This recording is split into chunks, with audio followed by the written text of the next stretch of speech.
All right, here we go. It is February. That means it is time for Bloomin' Rage. Honestly, Swan, I'm glad, but slightly surprised that you showed up tonight. And Dontnod's next big title, I guess, in the world of story games. And so it's been a bit of an interesting couple of months. Back in June, the new Life is Strange game, Double Exposure, was announced. My friend Safi is dead. And around the same time, Dontnod's new game, Lost Records Bloomin' Rage, was also announced. And they were both slated for an October release, actually. And I don't remember when about, but somewhere in that time frame from June to October, I feel like in like maybe the September-ish time frame, Dontnod eventually pulled Bloomin' Rage out of the running for that kind of release schedule. Basically, these two story-based games were going to be looking to go head-to-head. Whoa! You're dead meat, bitch! Which, although Dontnod may be the more reliable of the two companies, they did not have the bigger of the two IPs backing them. And so they made the executive decision to be like, you know what, we're going to pull out of the race. We're not going to fight and go head-to-head with our old franchise. We're going to live to fight another day, so to speak. And I think that it was a wise decision on Dontnod's part to postpone the release of Bloomin' Rage until they had kind of their own time to shine. And so February was the decided month for when Tape 1 would drop. And like I said, again, I think from a marketing standpoint, from a business standpoint, that decision did make a whole heck of a lot of sense. But for me personally, I would have loved to have seen these two games come out at the same time and go head-to-head with each other, especially now that we know what we know about Double Exposure. To the Nationals. Your grandfather would have been proud, Robbie. But, like, not to toot my own horn, but I kind of always knew that's what Double Exposure was going to be, a hot steaming pile. And so when it turned out to be a hot steaming pile, I was not surprised. Chloe, stop! Look. Please, no. Oh, that smell. That's why I didn't support the game. So at any rate, I understand why Dontnod postponed it, but I also kind of wish that we had gotten some good direct competition between the two. But ultimately, we are here. We've made it to February, and Bloomin' Rage is just around the corner. Tape 1 is going to drop on the 18th of this month. And that is a pretty big thing, just to point out the fact that it's broken up into two tapes. So Dontnod has gone back to the original Life is Strange format of releasing this in an episodic format that will come out at different times. And so you don't get to just consume all the content at once. You don't get to just gobble it all up at once. You get to experience an episode and then kind of mull it over and understand what happened in it. And then you get to experience another episode and you get to mull it over and understand what happened into it. It'll be interesting because there's only two. So we got episode 1 on February 18th. We get episode 2 on April 15th, tax day for those of us in America. And yeah, I am very excited for this. From like a story perspective, I'm not thrilled about what I see just because it seems very reminiscent of the original Life is Strange game, which is neither a bad nor a good thing. They can do really good with it. They could do not really good with it. I have faith enough in Dontnod that I think that it will be a good game at the end of the day. I just wish it were a little more, I don't know, like original or different feeling. It doesn't feel different enough from the first game for me to really be like, oh, I can't wait for this. But I'm still very excited about it. I will support Don't Nod on any of their games and anything that they release because Life is Strange 2 was such a big deal to me, and I really enjoyed the first one as well. And since those games had such an impact on me, I will always support their products and what they're putting out. I just personally would like to see something a little wild and different from them. Now, hopefully, I'm kind of wanting this game to be grounded a little bit more in reality, and I honestly don't want any of their characters to have any, like, superpowers. Maybe some, like, supernatural elements, that would be cool. We get this, like, wild view of, like, some vortexy thing in the trailers, so we know that there's going to be something strange going on, and I'm fine if the world itself is strange, but, like, when the characters start having powers and they start diving into that, I feel like they get a little too close to Life is Strange. Now, like, with the state of where the current Life is Strange is, the Life is Strange fans kind of need a Life is Strange replacement, so to speak. Ready for the mosh pit, Shaka Bra.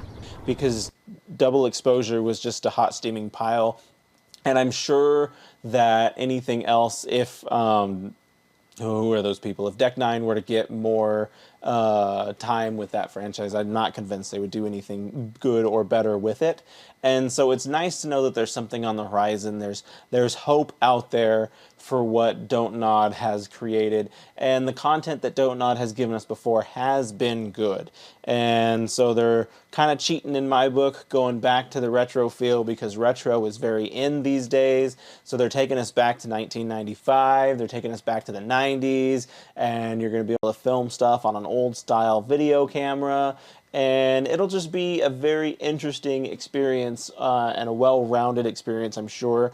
I'm really interested to see the kind of music that they pull. I hope they pull a lot of music actually from the time. I don't know what kind of budget they have on this project, so maybe they don't have enough money to be pulling popular 90s songs, but if they can't, hopefully they will at least capture that 90s essence in the songs that they do choose.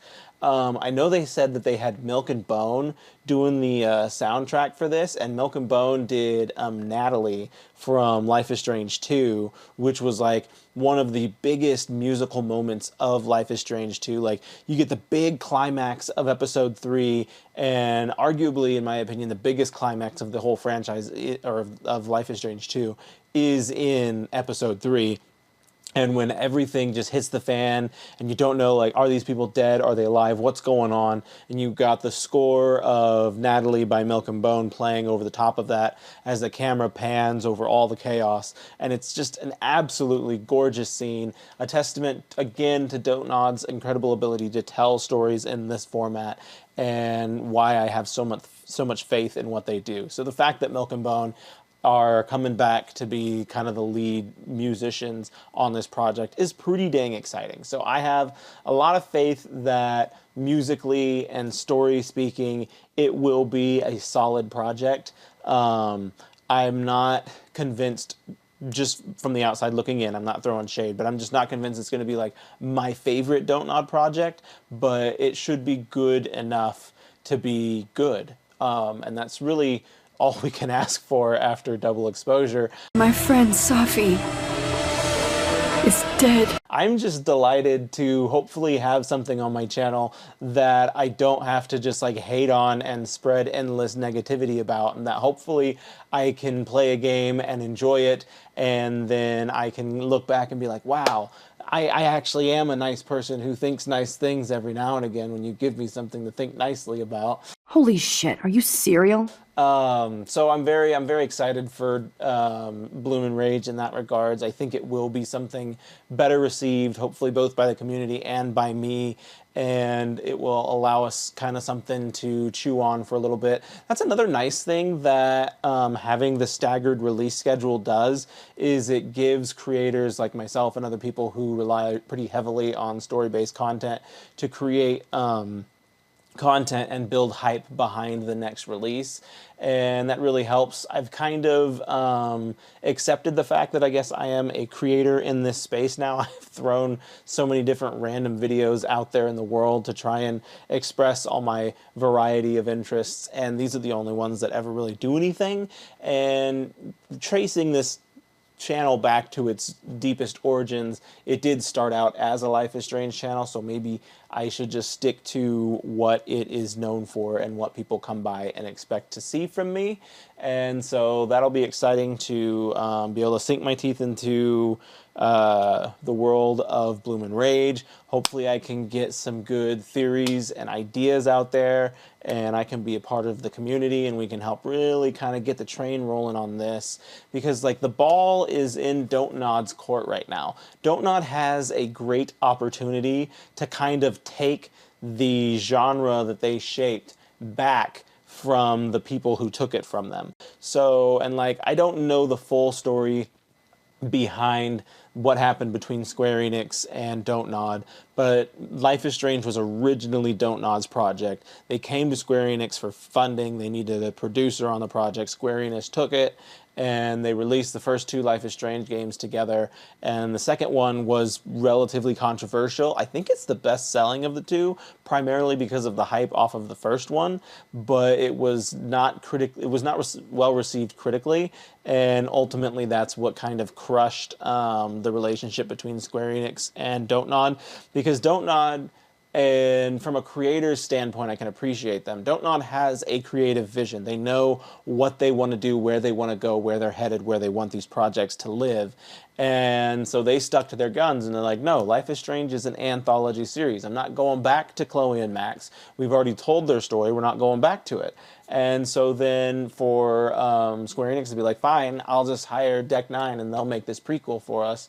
And then eventually they got removed from the process, or from the project. I believe Dontnod was forcefully removed from the project, and they've been kind of floundering in independent territory for a very long time. They created Twin Mirror, which was like their next big story project after Life is Strange 2, and I made a video on this, it's old now, but it shared an eerie amount of story similarities to Life is Strange True Colors, which leads me to believe that Dontnod was removed from the project somewhere like in the middle of production, because I feel like the Dontnod team probably laid the foundation for True Colors and then got removed from the project, and they're like, well, fine, we'll just make our own game with that same foundation. And then Deck 9 came in, and they're like, well, there's no sense in starting over, so we're going to complete this game with the foundation that they gave us. And so that's how we wound up with these 2 very similar games. Twin Mirror was ultimately disappointing. It was not the kind of game that would hold any sort of like substantial memory on me at all. I don't remember very much, if anything, from that game, and that says a lot when like other other Dontnod projects have been so impactful on me. So it's been unfortunate that they've been kind of floundering around and trying to find their place in the indie market for so long. Like I said, hopefully the Bloom and Rage can really be that project for them that brings them back to the limelight and brings them back to the forefront of story-based games.